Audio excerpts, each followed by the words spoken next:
Xin chào các bạn.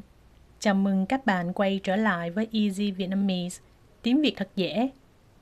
Một tuần nữa lại trôi qua. Hôm nay đã là tuần cuối cùng của tháng 5 rồi. Thời gian trôi qua nhanh thật. Vậy là mùa hè sắp đến. Mình rất thích mùa hè vì đây là thời điểm có nhiều loại trái cây ngon. Các bạn có thích ăn trái cây không?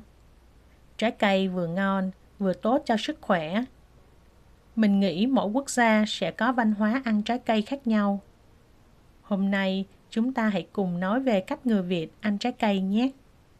Ở Việt Nam, vào bất cứ thời điểm nào trong năm, bạn cũng có thể ăn được nhiều loại trái cây khác nhau. Bạn có thể mua trái cây tại siêu thị, chợ truyền thống, cửa hàng chuyên bán trái cây và cả ở những xe bán trái cây bên lề đường. Giá cả trái cây tại Việt Nam cũng rất rẻ. Bạn có biết một số trái cây nổi tiếng được trồng ở Việt Nam không? Xoài, đu đủ, thanh long, mít, vải, sầu riêng, vân vân. Có thể nói, Việt Nam là thiên đường cho những ai yêu thích trái cây. Trong số các loại trái cây, mình thích nhất là sầu riêng. Mình thấy nó rất ngon và béo. Nhưng cũng có rất nhiều người không ăn được sầu riêng vì nó có mùi quá mạnh. Ở Việt Nam, trái cây thường thay đổi theo mùa. Mỗi mùa sẽ có những loại trái cây đặc trưng. Nếu bạn đến Việt Nam vào mùa hè, bạn có thể ăn xoài, vải, nhãn, mận. Nếu bạn đến Việt Nam vào mùa mưa, bạn có thể ăn sầu riêng, măng cụt, chôm chôm. Các chuyên gia khuyên rằng chúng ta nên ăn trái cây theo mùa. Ăn trái cây theo mùa có nghĩa là chúng ta chỉ nên ăn trái cây mọc tự nhiên vào mùa đó. Ăn trái cây theo mùa không chỉ tốt cho sức khỏe mà nó còn ngon hơn và rẻ hơn. Bạn thường ăn trái cây khi nào vậy? Người Việt thường ăn trái cây sau bữa cơm. Ở nhiều gia đình Việt Nam, sau khi ăn cơm xong, mọi người sẽ cùng ngồi lại và ăn trái cây. Khi mình còn sống với ba mẹ, sau khi dọn dẹp bữa tối, mẹ thường đưa ra một dĩa trái cây. Mọi người trong nhà sẽ vừa ăn trái cây vừa nói chuyện.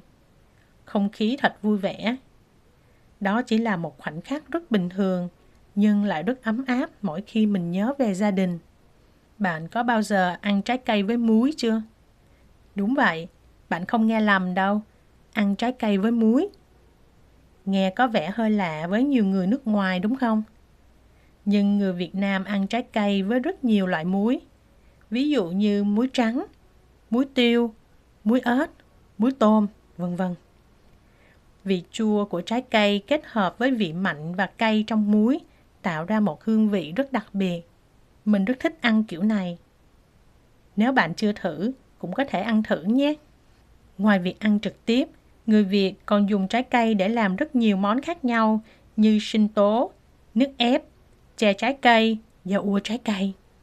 Ở Hàn Quốc, đôi lúc mình rất thèm trái cây ở Việt Nam. Mình nhớ món xoài chấm muối, nhớ ly sinh tố bơ ở Việt Nam.